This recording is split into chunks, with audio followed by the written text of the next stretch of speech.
I worked, when I was still at Bearsville, Eric von Schmidt made an album there, and I produced it. I was managing the studio, but I did this, you know, I was the producer of the record, and it was for Kevin Eggers at Tomato Records, I think that was. It was either Tomato or Poppy. I can't remember. They had different names for this same label. And at any rate, so we went to, Kevin Eggers had a house, a very nice townhouse in Brooklyn Heights, I think it was. And Eric and I went there to, I guess, bring him the album. And Townes was there.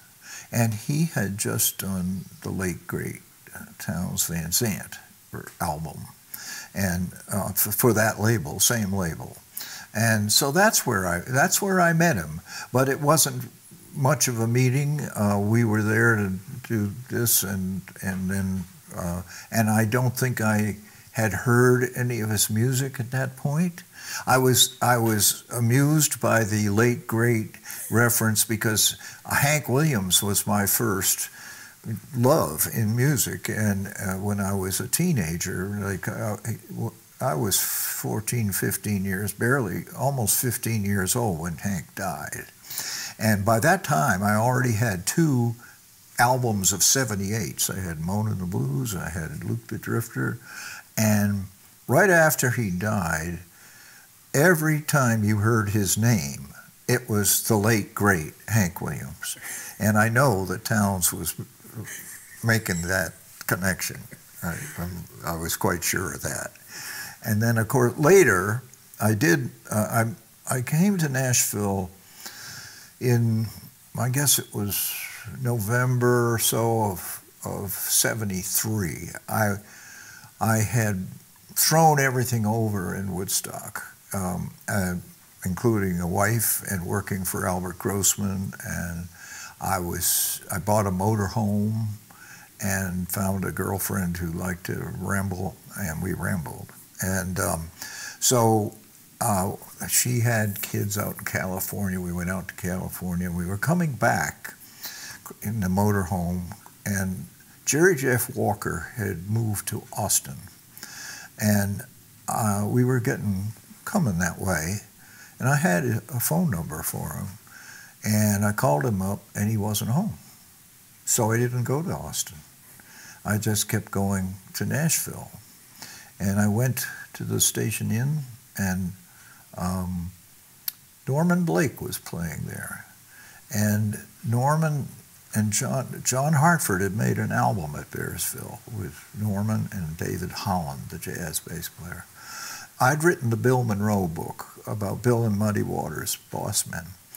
And Norman, there's a quote in there, actually it was from an interview I didn't do, Alice Gerard had done it, and Monroe talking about his Uncle Pen, and the line was, "The times are hard and groceries were mighty lean or thin," or something like that. And Norman took that and made a song out of it. I think he called it My Uncle. And so I went to the Exit Inn, which was the big music club in Nashville at that time, 1973. And Norman was playing, and I said, hey, you know, hello. And so from the stage, he mentioned that I was there, and he then sang that song. And then I got a tap on my shoulder. This guy I knew from Woodstock, a drummer named Greg Thomas, taps me on the shoulder. I said, what are you doing here? He said, well, I just moved here. He was literally my next door neighbor where I lived up there in Lake Hill, New York. And so one thing led to another, and I wound up staying there. Instead of in Austin, I stayed in Nashville. And one place I gravitated to was on West End Avenue called Bishop's Pub, around 32nd Street. And it was just a beer place with a pool table and nothing fancy at all. But inside there was these writers from Houston who had gravitated to Nashville.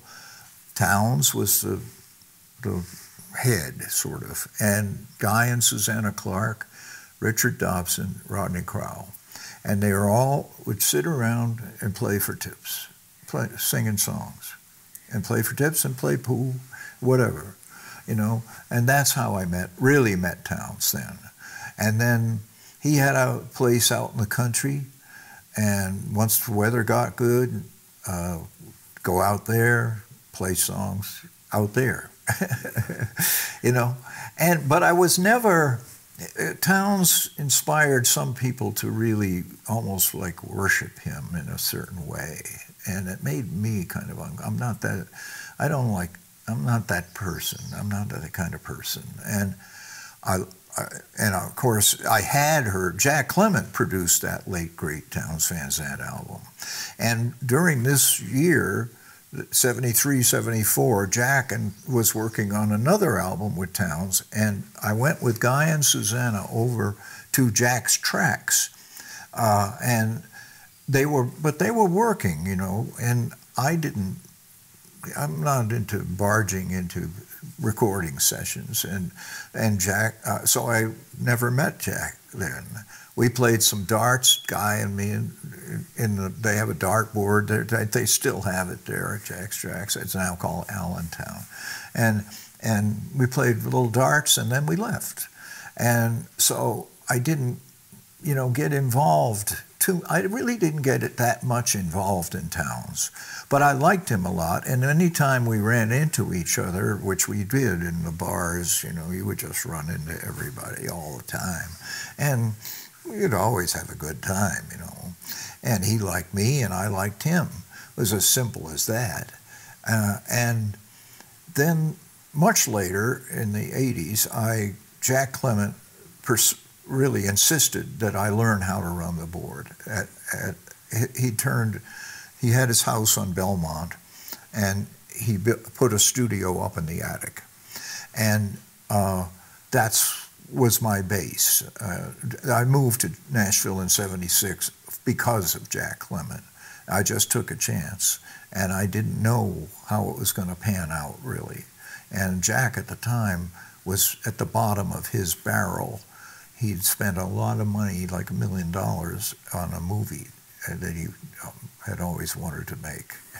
That cost him Jack's Tracks. He sold that to Alan Reynolds. It cost him the Jack Clement recording studio on Belmont Boulevard, now called the Sound Emporium. It cost him half of his publishing company. His partner, Bill Hall, started Welk Music and took Bob McDill, Don Williams, Dickie Lee. Jack had a 4-track machine when I met him. I didn't understand this at first. At first I thought, oh, Jack Clement likes me, he likes my songs, and this is going to be great. And then after a while I began to realize he doesn't have anything happening here right now. And so, you know, but he made a comeback, as he always did, and so he persuaded me I needed to learn how to run the board upstairs, and I did. And I became his engineer, basically, you know, for several years. Recorded everybody who walked in the door. And we had a whiteboard down in the hallway, and Monday, Tuesday, Wednesday, what's happening that week, and he'd write on it, and I see Townes Van Zandt. And the way we started our days was to just go into Cowboy's office. And he had a big table as a desk, and he was on one side of the table, and he had a guitar on the wall, a dobro, a ukulele hanging there, and we get the guitar out. He had more than one guitar, and get the guitars out and sit and start to strum, sing a song or two. That's the way you start your day. And whether anything else happened or not wasn't but in this case, I see Townes' name up on the board. I said, oh, I see you're working with Townes. I said, who's doing that? Because nobody told me anything about it. He said, well, why don't you? That's the way it works. and I said, okay. And so I did. And so I was the engineer at first. And so oh, there's some rain. Got your windows up? Okay. Is that going to interfere with your sound? I think it'll add a nice little ambiance. Okay. To it. So, so I started working, and he had some musicians booked, but so I asked him, I said, who's going to play on it? And he had Kenny Malone and Roy Husky, and it was Mickey White, I think, and Donnie Silverman, who's a horn player. Those Towns, and Mickey and Towns were great pals. And I said, well, maybe Mark O'Connor would be good to throw into that. And I called him up, and he was available, you know. And that's the way it works, you know. It was so easy to do these things. Just you make a phone call, and if they're home, they can come over. You know? It was wonderful, really wonderful. Was this record at my window? Yes. Okay. And after a day or so, Cowboy had this set up in his office. He had these big clip speakers, and he could listen to what was going on upstairs, but he wasn't there. He was down in his office, and I was there physically. And you know, you have to make decisions, you know, and I was used to this by this point. I was starting to produce. Engineers are not supposed to make production decisions. Like you make the technical decisions you make, but as far as do you want to do another take, or is that good, or what? That's just not the role of an engineer. And so after a day or two, I came in the morning. I said, Cowboy, are we producing this together? And he said, I guess so. Okay. Then I can start talking to people and say, that's good, that's bad, this is good, we're going to go ahead, or we're not going to go ahead, and let's go, get things moving. So that's the way we worked, and it is a beautiful album. And, you know, Towns did have a streak in him of playing kind of mind games with people, and I had observed this quite a bit, and I don't like it, didn't like it, and didn't participate. And he knew that about me, and it never even got close. Never, ever. And that way we had a wonderful relationship. He respected me, and I respected him. And I actually loved him, and he loved me. I know that. And so it was a beautiful experience, and I think it's one of his very best records. I think it's his best studio album. It's my favorite, at least. Yeah. I mean, Cowboy's records were very good, but I think, in my way of thinking, he maybe could have left a few things out. Well, was Towns very opinionated about how things should come across in the studio? Not at all. No.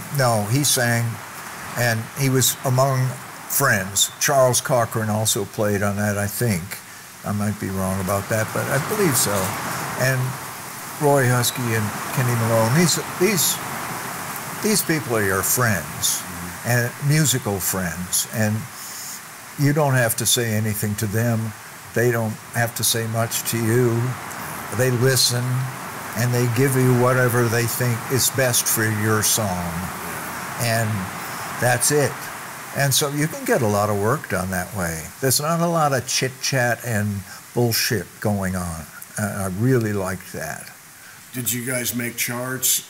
Well, yeah, they would make, but these songs aren't that complicated. And like Roy Husky's charts were a thing of beauty. He had like a little notepad. They were about that big. Roy Husky, if people don't know who he was an extraordinary bass player, and his dad was a bass player. His dad's name was Junior Husky, and he played on a lot of country records, and he played on the Opry for years, but he died very young, in his 40s. And Roy was his son, and he took up the bass, and we used to call him Junior Husky Jr. And Roy's picture is in the Station Inn dressing room, McGuire photograph. He was an absolutely beautiful person. He heard saw sounds as colors. He told me this. Synesthesia? Is that what that Yeah, is?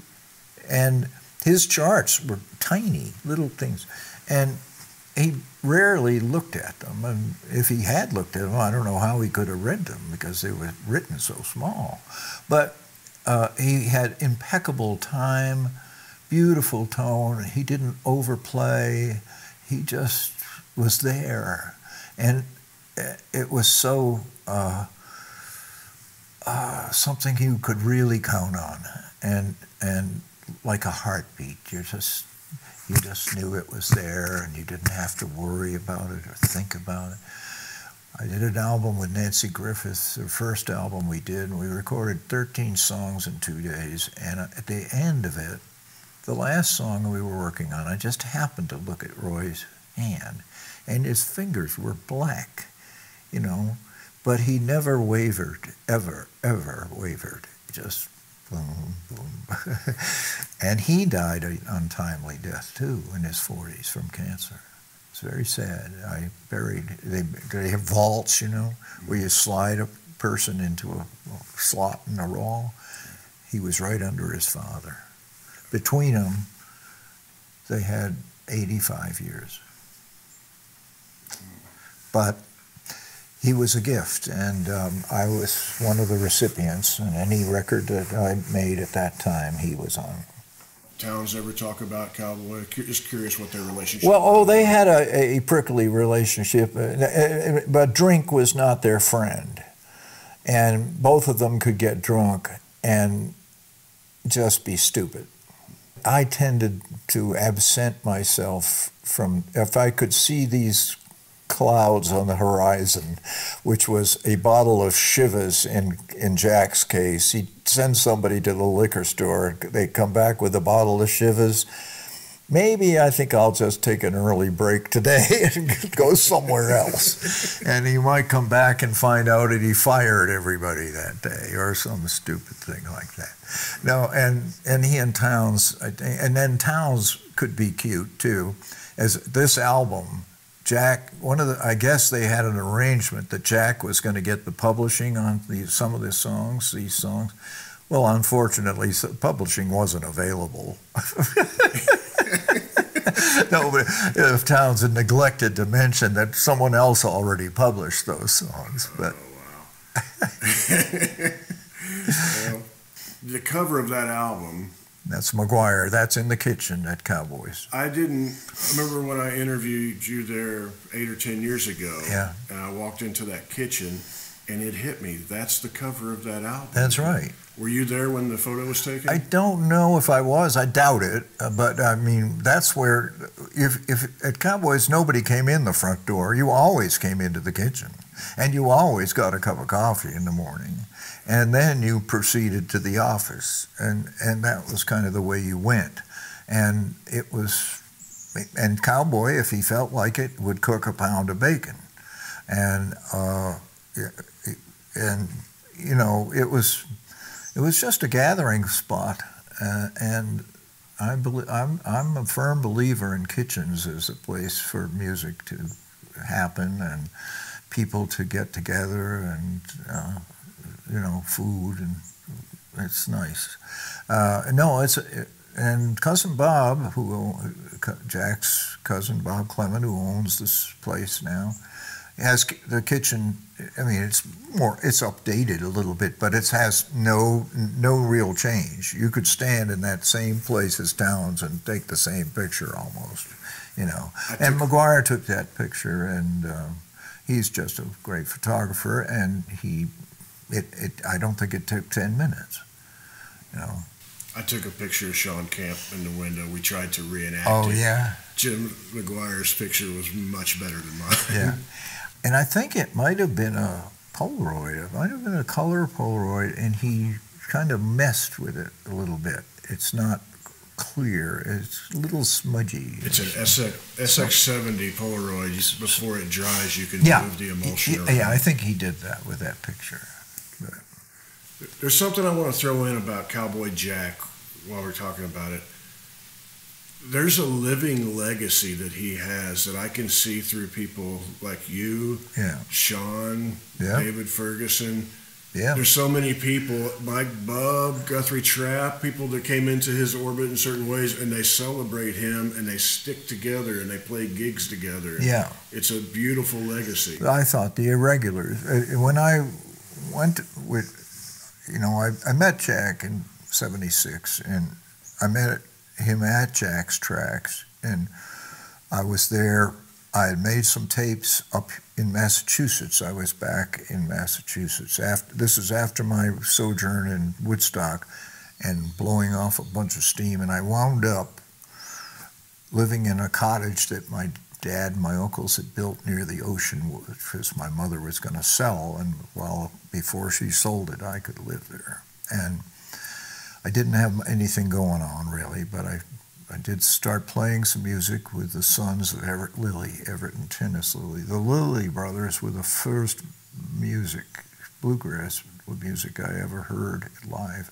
They were in Boston, and they played in a bar called the Hillbilly Ranch for 18 years. They were from West Virginia, and they're in the Bluegrass Hall of Fame.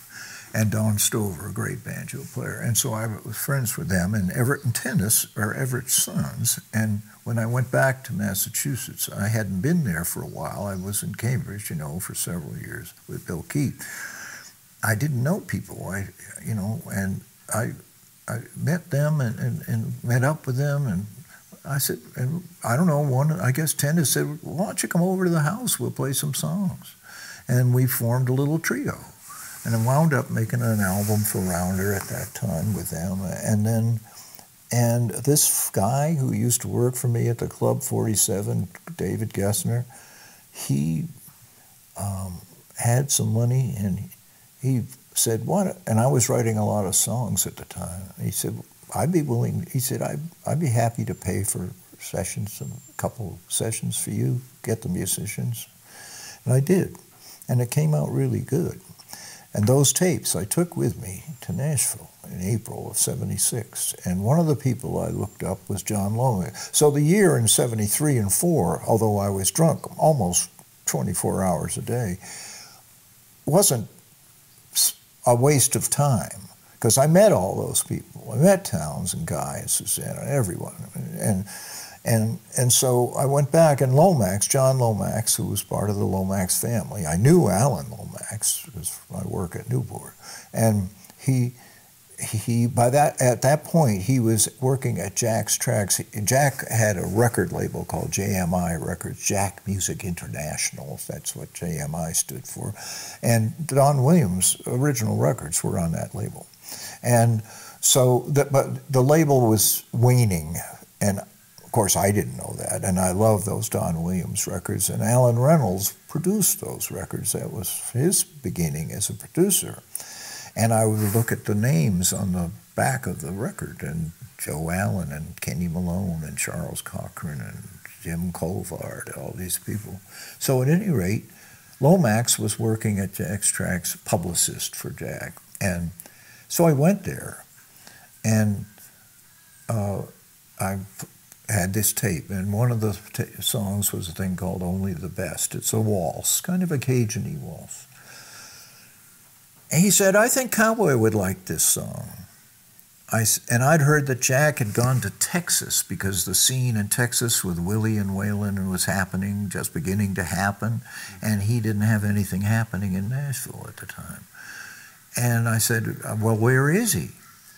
And he said, well, he's in the next room.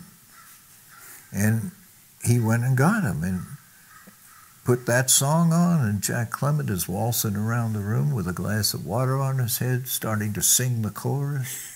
Only the best, I just could not believe it.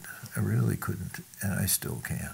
And he started calling people up. Come over here and listen to this song, I'm sure he'd had a joint, and something like that. And anyway, he took me to lunch, and I didn't let him out of my sight. The next day, he had a jam session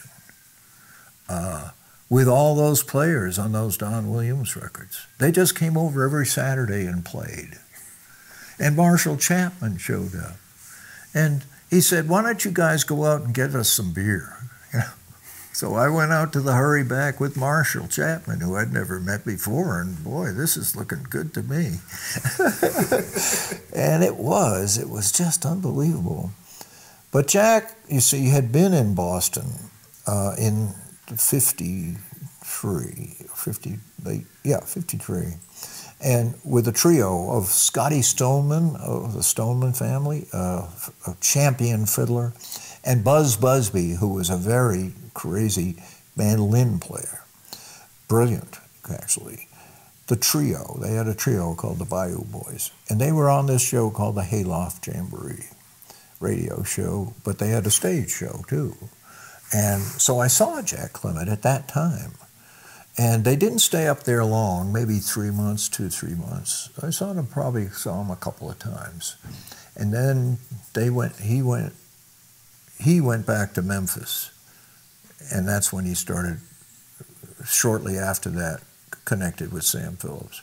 And then Scotty Stoneman came and went, and Buzz Busby went back to D.C. area. And at any rate, so I didn't have to, and he knew who the Lilly Brothers were. He knew who Joe Val was. He knew about that he was on the Hayloft Jamboree, and I got on it shortly after him when I was 16. And so I didn't have to explain myself to him. And I play left-handed and backwards. And I've been to Harvard and studied Greek and Latin. He liked that stuff. He liked odd people and was very welcoming. And so on the third day, he seemed to be staying there. I don't know why, because his house was not far away. But on Sunday morning, I remember this, I had my motor home. I was outside the building on Horton Street and 16th Avenue in my motor home, sleeping. And I get up on Sunday morning and I knock on the door and he opens it up. We sit down. So I said, what am I going to do? And he said, and of course I don't know that he's at the bottom of his heap, and he had no inkling. I also met Alan Reynolds that day, and Alan was in the process of buying the studio from Jack. I knew nothing about this. So I said, what am I going to do? He said, why don't you send me the 16-track master of that song, Only the Best, and I'll fool with it. And I did. And he did fool with it. He put Buddy Spiker and Jimmy Buchanan on it. He played on it. He sang on it. He mixed it. Alan later told me that they took this as a good sign that hadn't done anything for a while of any consequence, and they took that as a good sign that maybe he was going to get back on a horse. And so at any rate, I also met Bob Webster, who ran his publishing company. It was a great character. And he said, if you got some songs, go back there and do some more songs with those guys and send them to Webster. And I did. And what I loved about this whole situation was, the subject of money never came up. And Webster I would call down there, did you get the tapes I sent? Yes. He would say, I like that one about paradise. What's that called? Lonesome in Paradise. He liked that one. That was it. He wouldn't say anything about the other ones.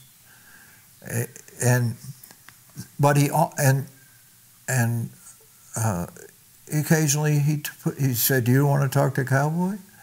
I said, sure, if he's not busy. Well, he wasn't busy. So I could talk to him. And they never brushed me off. They never, oh, he's not here today, or none of that. And so I said, I think I'll just go down there and see what happens.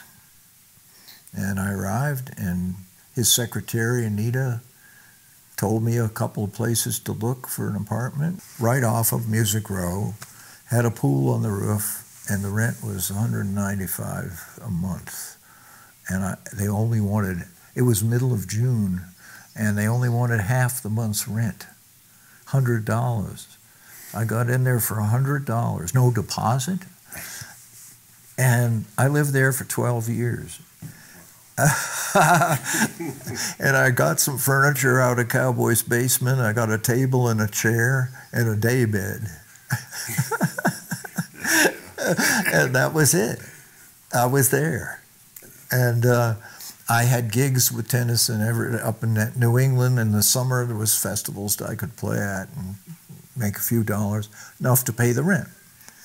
And it was, but then, by the fall, festivals drying up. And then by then I understood that Cowboy didn't have anything going on. But I went over there and I was driving back and forth, in my motorhome. And I was back in October, and I went over there, and there was a band set up in the living room, 4-piece band. They were called Peace and Quiet. At the time, they had just become Crystal Gales Road Band, and included Chris Lusinger, who's turned into one of the biggest guitar players in Nashville, and Spady Brannon played bass, and Dwight Scott played keyboards, and a guy named Tina Croswin was drumming, and they were just in the living room with Cowboy. He said, "Where's your guitar?" I said, "It's out in my camper." He said, "Why don't you go get it?" So I got it. He said, "Why don't you play something?" So Bill Keith and I had worked up the No Expectations tune, the Stones tune, No Expectations, as sort of a bluegrassy tune. So I played that. He liked that. And I got it, what else? And, he said, "Why don't you play Only the Best?" And the guys didn't know it, They'd never seen me, never met me. And so we spent the rest of the afternoon. He would sing song, and, they were rehearsing for something. I didn't know what. And at the end of the day, he says, "Come in here for a minute." And he says, into his office. And, "Okay, well, you're going to be my rhythm guitar player." And we rehearse every day from 10 to 4. I provide lunch. Be here in tune and ready to play at 10, and I'll pay you $250 a week. So I could stay in Nashville. That was it. And that was the Cowboys, what became, this is a very long answer to your question about his legacy. This was the Cowboys ragtime band in its embryonic stage. Then he added 3 horns and 2 more singers, Rick Schulman, who was a very large, round guy, and little Richie Jarvis, who was tiny. And they could sing Soul Man and Desperado and all kinds of other stuff. And then we got a gig at George Jones's club down in town called Possum Holler. It was a big club, had a dance floor, probably take 300 people, I would say. And we played there 3 nights a week. And then we rehearsed in the day. And people came out. People just loved it. And to me, that's the way you mentioned how we keep going like this. And that's the way the Irregulars started. I mean, that wasn't a plan. I used to have birthday parties, my 50th being the first one. I thought it was a big deal being 50. So I got a night at the Station Inn and invited everybody to come down, and we all played and had a great time. And the next year I got involved in a project, an Irish television project, and they wanted to meet some people in Nashville. I said, "Well, if you come over in January, I'll have my 50th birthday party again." And so I organized my first annual 50th birthday party. Same deal. Just call people up and come down to the Station Inn and we'll play. And the Irish guys actually didn't get there, but we had the party anyway. And then I liked the idea, so we had it for 10 years, my annual, and turned it into a benefit for the W.O. Smith Community School, and I had all kinds of people playing on. Bill Monroe played on it, and Cowboy, of course, and I mean, I don't know who played on it really.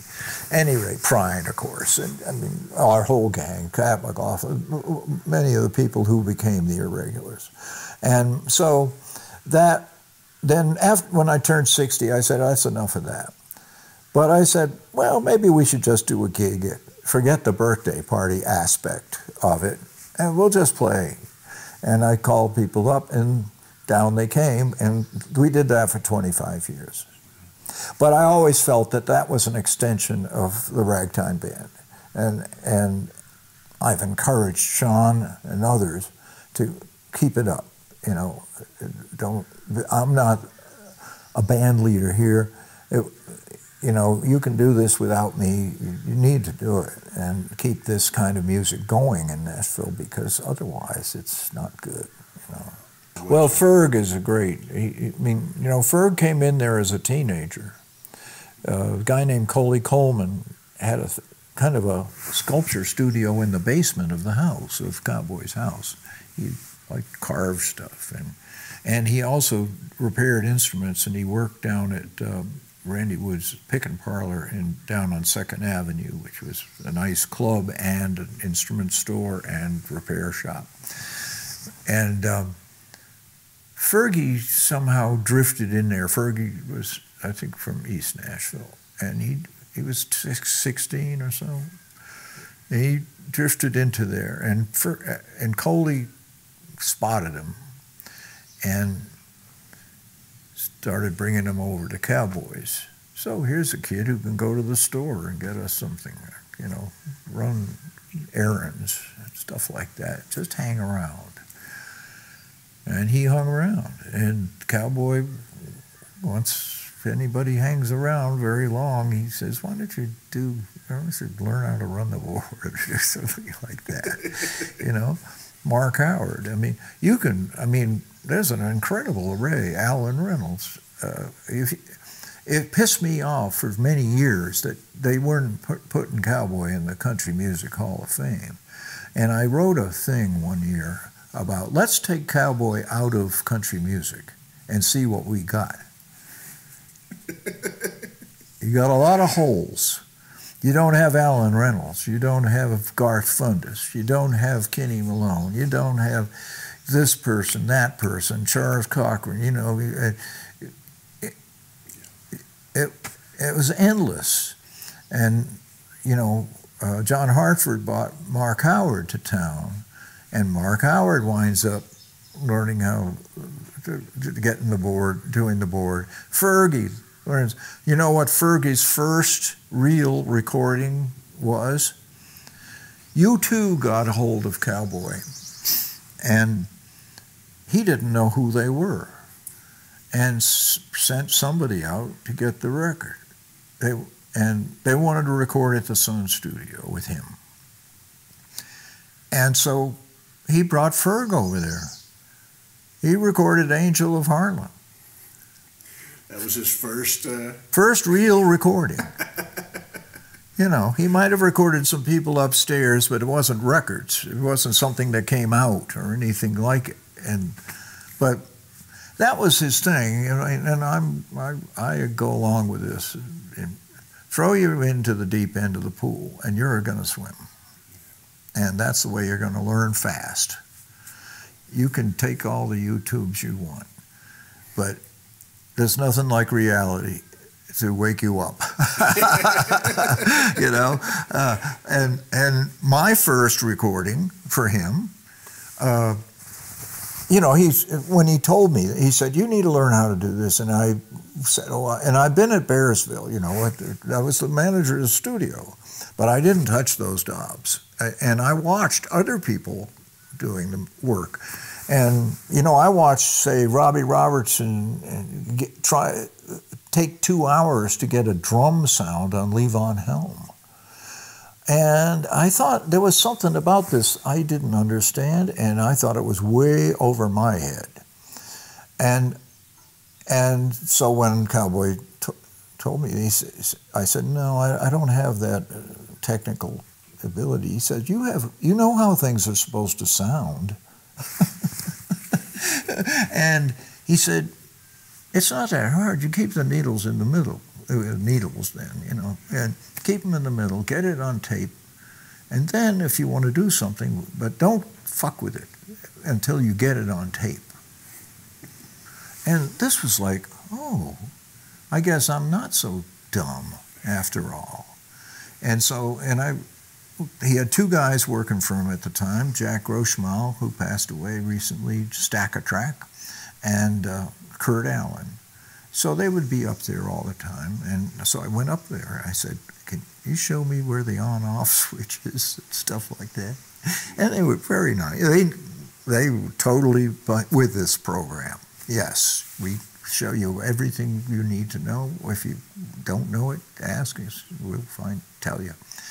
You want to talk about exploding his ashes? Well, I wasn't there, but I heard the story, and it was a good one. And he took Niles and Allison out to lunch. This is what I was told, and I believe it. And he said, I don't want you to fuck up my funeral. And this is what's going to happen. And it happened. They put his ashes in baggies and strapped them to rockets, you know, in the backyard. And then evidently, I don't know if it was several rockets at one time. It's kind of like the North Korean leader, you know, with his rockets. And then everybody set him off, and everybody said, there he goes. And that was it. That was Cowboy. Headed off into, you know, Alpha Centauri, where he belonged. Yeah, he was just a remarkable, wonderful, wonderful person. Very, very generous person. He never asked anything in return except that you don't, what he really would disappoint him is if he gave you an opportunity and you didn't take advantage of it. He didn't. That would put you down in his estimation. But he wouldn't yell at you or anything like that. And, well, if he got drunk, he could do a certain amount of yelling around. I never worked for him, actually. After working for Albert Grossman and George Whedon, which both great people, you know, too much was never enough. You could never do enough for those guys. And I understood that about Cowboy, too. And so my deal was that I was kind of a freelance engineer, except I was there every day. I worked for $12 an hour. And then, once I got myself into position, he had a Canadian publisher who wanted to send some artists down. So Cowboy said, why don't you do these? And then, at first, I was still the engineer, but it quickly dawned on me that I was producing too. And I called the guy up in Canada. I said, seems to me that I'm actually producing as well as engineering. Would you like to pay me for that? And he said, sure. No problem. And so that's how I got started with that. And that was good education too. And, you know, I had sessions with strings and backup vocalists and stuff like that. And that's stuff I'd never done. And that's the way you learn.